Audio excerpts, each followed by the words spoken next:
Ready to ditch the keyboard and experience racing like never before? Today, we're getting you connected with your Thrustmaster T248 on your PC, step by step. First, grab the USB cable that came with your wheel. You'll find a USB-A connector on one end. Plug that into an available USB port on your computer, preferably a USB 2.0 or 3.0 port located directly on your motherboard for optimal performance. Avoid using USB hubs if possible. Now take the other end of the USB cable and insert it into the corresponding port on the back of your T248 wheel. Next, locate the power adapter. Plug it into a power outlet, and then plug the other end into the power port on the back of the T248, right next to where you plugged in the USB. Next, take the pedal set cable, and plug the cable into the base.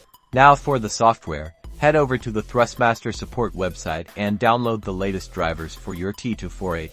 The link is in the description below. Run the installer and follow the on-screen instructions to get everything set up properly. Make sure to restart your computer after the installation is complete. Once your computer restarts, launch your favorite racing game and head to the controller settings. Make sure your T248 is detected and selected as the input device. Calibrate it if necessary within the game's settings. And that's it. You are now ready to hit the track and enjoy a whole new level of immersion with your Thrustmaster T248. Happy racing!